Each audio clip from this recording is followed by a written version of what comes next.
Well, hi everybody. Grandma Bev here from Life with Grandma Bev, and welcome back to my channel. Kathy, the kitty cat's down here, of course. She said something. Anyway, this is probably going to be my last cancer journey video. Yay! So let me start by doing my disclaimer that anything I talk about is based on my body only. You got to check with your own doctor about things, and what they suggest you do. Not me, because my case is totally different than everybody else's. And anything else I say is my opinion too. And that reminds me, I've been meaning to ask. I never see ads on YouTube videos that I watch from people I subscribe to, because I subscribe to that thing where I don't have the ads show up. So it dawned on me, I wonder what's showing up on my things, and I hope there's nothing political. So if it's anything that shows up ads on with my videos, they are not approved by me. They just slap them on where they want to, and don't take offense to anything or any ads that show up on there. I have nothing to do with it. So that's that. Anyway, okay. Last time I consulted with you, consulted. So you can tell I've been going to doctors a lot. Consulted. What are you getting it? She's in a box and she's chewing on it. I had gone to the surgeon.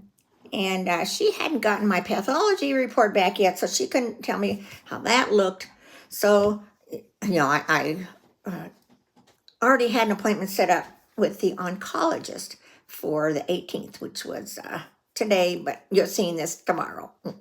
I'm on Friday, okay? And hopefully by then they'd have it back. Well, I had my whole week all planned out because we are getting ready to leave to go down to Yuma. And I was going to have lunch with my son, I got the one that lives in Washington, after my doctor appointment. And, we see each other when I leave, when they come back. And so I had everything all arranged. I was going to have my toenails done. I was going to go to Dollar Tree, all this stuff. Well, then they called earlier in the week, and I don't remember why she said they had to cancel it. But for me to call up. So when I called them, they couldn't get me in, they said, until November. And I said, well, I'm gone, in November. Well, they were waiting for this report. Once the pathology report did come in, which Bob and I saw that and figured out that everything looked fine. But then the report they send to have this, they call it UNCA or something like that. Now, when somebody leaves a phone message, on your phone, the voicemail, it gets written down as an uncle report. It's okay, my uncle report said. So that's what they wanted to talk to me about, and it hadn't come back. It might be a couple of weeks, 2 or 3 weeks, and that would also determine if we need to change what the game plan was, as far as if I need chemo, radiation, or whatever, right? And I'm like, oh no, you mean we might not get to go? So she said the doctor will call me when I'm down there, and we'll just deal with it from there. So I changed all my schedule around for this week. Well, lo and behold, I think it was yesterday. Yesterday, I get a phone call. If you want to come in on Friday, so it must have been Wednesday, on Friday, your report came back, we can get you in. Okay, I call them up. They said 11:30, which was when my normal appointment was set. So I said, okay, because I got to drive into the other town. So in the meantime, my son and I had changed to him driving to my town to go to lunch. So I sent him a message back, doctor appointment's back on, we can still meet in the other town. So we had that all arranged. So I went and had the appointment today. And this is the oncologist. She explains things so well and draws little charts and things to show me, and of course gives me all the copy of the reports. And she went over again whether I should have chemo or radiation or medication. And I'd have, I think it's a 1% chance of developing cancer from that cancer in 9 years. 1% chance. If I had chemo, she says, there is no point in me having chemo. Whew, thank God. And then I have like a 3.5% if I had radiation and a pill. Or if I just took the pill for 5 years, it's a 6%. Well, I'm willing to risk that. And she agrees with me. So I now have my pills, and these are what you call an anti-estrogen pill, because mine was based on hormone therapy and stuff. Not hormones, hormone replacement therapy and stuff that I had done through the years, like back when I was in my early 20s and had my children. Yes, we had children back then. They just come out with news that women taking the birth control pill have a stronger chance of developing breast cancer when they got older. I thought, oh, well, I don't want to do that, so I didn't take the pill. 9 months after having my first baby, I'm pregnant with my second. So when the second was born, I said, put me on the pill. At least I know what I'll have someday. Plus, once I went through menopause, which I went at an early age, for a while there, I was on estrogen therapy through the doctor, but then once I switched to like a acupuncturist, he had me taking this little drops, holistic drops, and they had progesterone stuff in it. So that kept the hot flashes away, because I still can get them. So long story short, those all contributed to feeding my little cancer in here. And she said it's probably feeding it for about 10 years going on. And so it took 10 years for them to spot it. I'm considered to have, how they have stage 1, 2, 3, 4. I'm stage 1A, so really low. So by the time, 10 years, I would be about 85. It's like, why worry about it? I'm not going to worry about it, because that chemo, my sister-in-law had went through all this 2 years ago now. Went through chemo, lost all kinds of weight, her hair, all that. She says she still feels like shit, because it kills everything inside you. Well, I feel that way normally now. If I had chemo, I'd probably never get out of bed. So, that was her situation, because based on what hers was. So I've got my medication to take once a day for 5 years. I see my oncologist every 6 months, and of course still have my mammograms, because I do have another one left. And the one that's left here too can still develop others, So the purpose of my videos has been to let all of you know who are maybe younger or who don't get mammograms.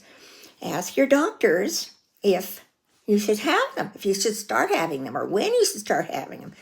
Because I got off so easy. I got to say, I got off so easy because mine was caught so fast. I don't even feel like I'm a cancer person. I don't feel any different, than I did before I knew I had it. So, I compare myself to my sister-in-law. What a difference, So that was that. So then Bob and I, where did we go? Wednesday evening, we went and got shots. Now, Tuesday, I went back to the allergist. Told him, well, the stuff they had me doing these nose, like I put those, what do you call them, neti pots that you put the water in to clean out. That helps a little, but I still have the cough. So she wanted me to try these shots. So I told her, wow. She said, and she showed me what would happen. It kind of gets to a point where it blocks the stuff from moving on that will then cause the inflammation. So she said she could give me one shot while I was in there, and we'd know within 2 weeks whether it works. If it works, then we know when I come back, I can start those shots, or I could find somebody in Yuma to give them to me.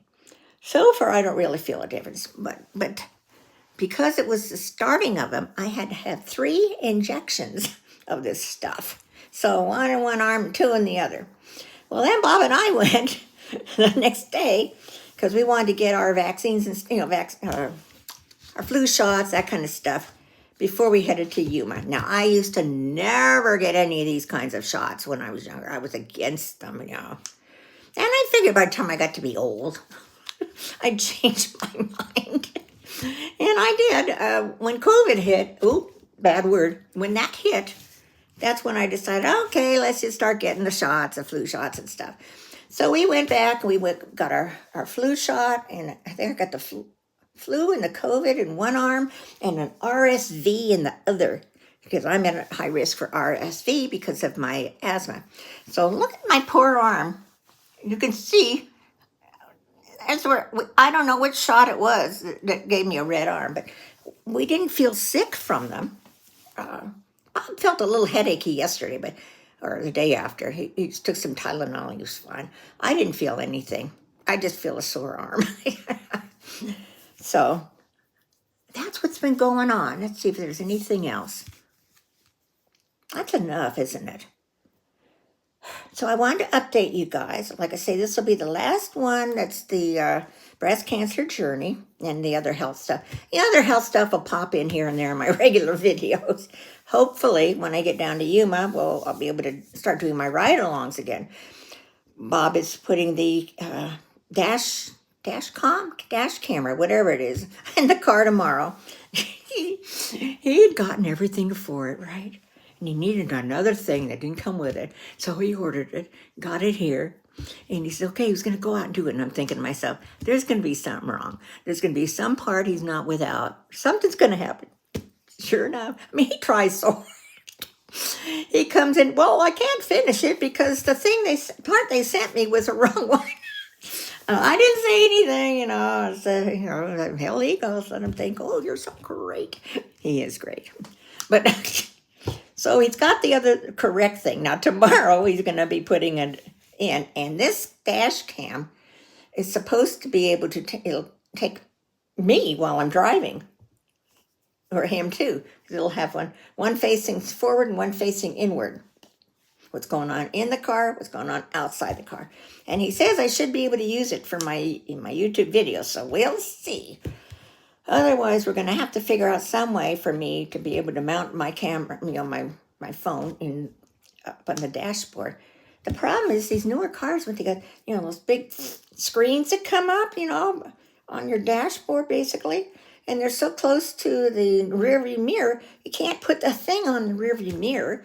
We tried putting one of the things that sticks, you know, on the dashboard.